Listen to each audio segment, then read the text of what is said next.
G'day guys, Jason and Nick on the other farm. We're actually on the trial property this morning, guys. What we'll be doing today is we're going to be taking the Galloways out to be serviced by the bull. Well, at least one Galloway, because she's bulling at the moment. So we'll also, before we take her out, guys, we want to give you an update. Last time we done the videos on the Galloway was probably 4 months ago when we first bought them on the property. I got them off a friend that was getting out of the cattle. So I just done her a favour and took them off her, but they were in a bad state. And I'll give you an update and actually what happened. We got the vet out because I knew we had issues with the cows. So if we went back to that video of why we quarantine your livestock, this one had a runny nose. It was sort of yellow mucus and she was coughing a lot. So we got the vet out and he done some tests. So this cow here, she had fluid on the lungs, it ended up being, and a bad bacterial infection. That's why she had yellow snot coming out of her nose. And the temperature of the cow was 40.8 degrees or 105 degrees Fahrenheit. And that was a rectal temperature check. Cows generally should be between the range of 37.8 and 39.2 degrees Celsius, or 100 degrees or 102.5 degrees Fahrenheit. And that's a healthy rectal temperature. So, like I said, these ones had 40.8, so which was 105 Fahrenheit. So she had a temperature. They also had a bad case of tick infection as well, really bad. So the vet gave her long-term antibiotics to help with the fluid on the lungs and the bacterial infection, and then she gave her injection for the ticks. And since then, that was about 4 months ago, they put on a considerable amount of weight where one has. So we'll do the palpation now and the visual inspection. I'll let you know where they're at. So a palpation from the other video, if you go back to the quarantine video, palpation is basically you're feeling with your palms of your hand. So I'll go down to, first I'll start off on the pin, which is the back here, the two bones here. There, they've got a good layer of fat. Then the hook in here, the hook bone or the hip bone, that's definitely rounded. And you run your hand down the backbone, so I can't see any vertebrae really pronounced there. I checked this loin area and it's full. I think last time she had a body conditioning score of 5, because there were a couple of ribs at the front here that I could feel.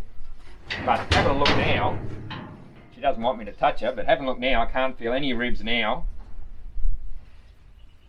And this area here between the hook and the pin is pretty well, slight indentation, it's pretty well full. But about a month ago we actually had them, they had a lot of grass next door where they were grazing, and they were, especially this one, was round like a balloon. And I could actually see 2 creases on her tail head. So the tail head now, there's definitely a layer of fat there, but there's maybe 1 crease. So I'd say a month ago when they had a heap of grass, because they're coming into winter now, and it wasn't a continual graze paddock which they were in, the grass is limited, so we're taking them out to the other farm now because she's ready to go to the bull, because she's been bulling for the last few days. So we know she's in cycle now, so we want to try and get her out of the bull before she comes off cycle. So I would have given them a 7 had it been a month ago, and a body score condition of 7 because she was very fleshy, and the brisket at the front here was full, and also the tail head, like I said, had these 2 fat creases or rolls on it.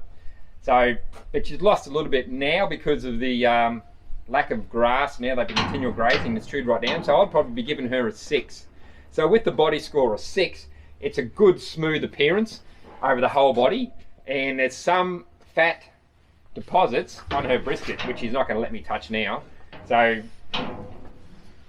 yeah, there's fat on the brisket and also on the tail head. You've got 1 crease there now, there was 2, and there's no ribs showing at all.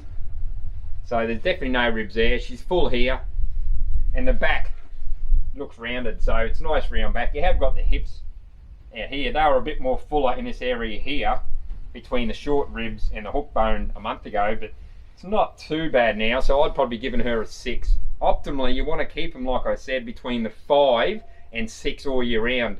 Touching on the 7 if you want them to breed back, because they're going to use a bit of energy when they're breeding or when they go to calf, so they've got a bit to lose. But she's dropped back from a 7, which I'd like her to be breeding, back to a 6, but she's still in a state where I'm happy to put her over the bull, and she's in heat now. So we'll move her out and we'll chat about the second cow, and then we're going to load them up and take them out. As for this cow, when the vet come out, she was very, very, very thin when we got her. So last time we gave her a body conditioning score of 2, which was pretty severely thin. The only difference, like I said last time, was the body conditioning score of between a 2 and a 1 was basically 2 is not showing signs of weakness, and she was walking around. So in her case, she had a severe case of intestinal worms, so that's why she was eaten away. That's why her body conditioning score was so thin. She was just getting virtually eaten inside from the amount of worms she had. And she also had a temperature. Her temperature wasn't as bad. It was 40 degrees or 104 degrees Fahrenheit.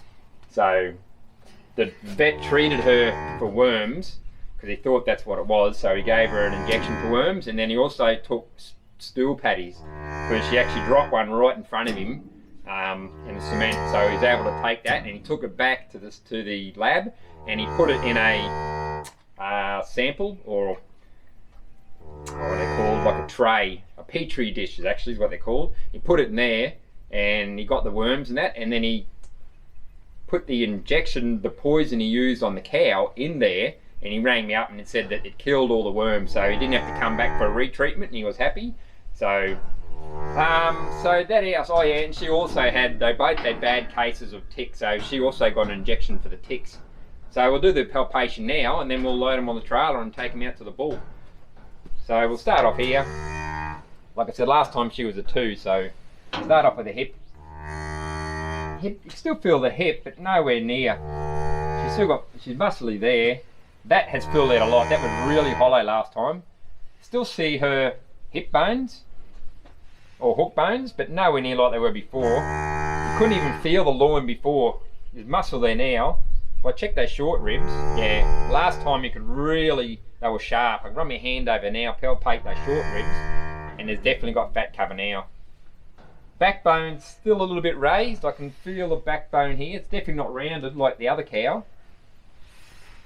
And yeah, I can feel her ribs still.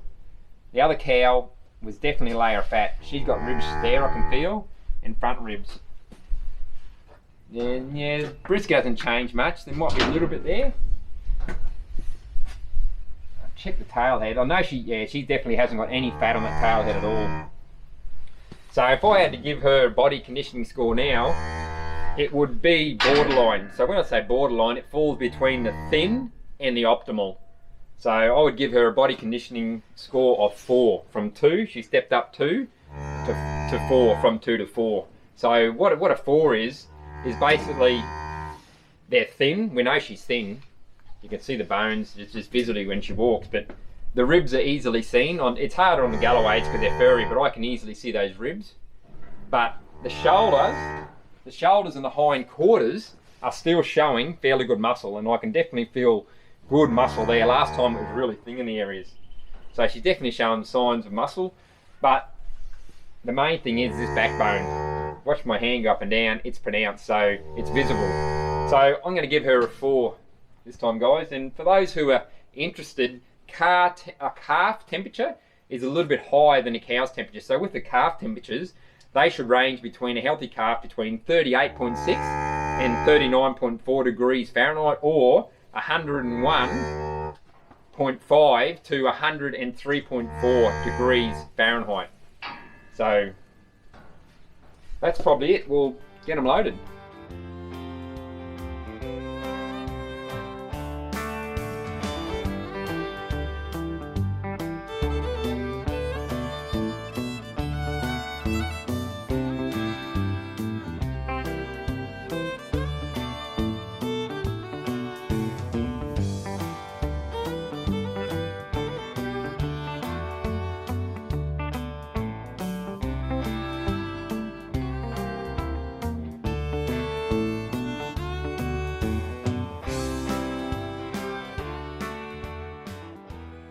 Righto guys, the cows are in the paddock now. One thing I forgot to mention is you really don't want to be putting the bull over your cows unless the cows have a body condition score of at least 5 to 7. that last one I did, she only had a body condition score of 4. So, but the other one is definitely ready to go. She's bulling, she went up a body score, but this one went up 2, but she did not go up anymore, and yet there's heaps of food in that pasture, or in that paddock.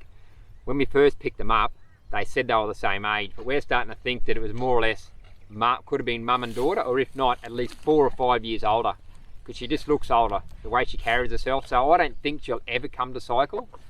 So that's why we're not too worried about her putting in with the bull now, because she won't come to cycle. She won't allow herself to come to cycle, because 1, she's of age, and 2, she's still got a few health issues. So we're not too worried about her. And like I said, the bull won't service a cow unless it's on heat, or unless it's bulling. So he'll sniff around, she won't be on heat, so he won't get serviced, or she won't get serviced, but the other one will, because she's bulling at the moment. So, but anyway, I've spoken to the big fella here, and he's not real keen to race over like I said, but he'll go over when he's ready. You really can't even see him because they're a lot smaller than these cows. So we'll keep an eye on them, and hopefully early next year we'll have a couple of new calves.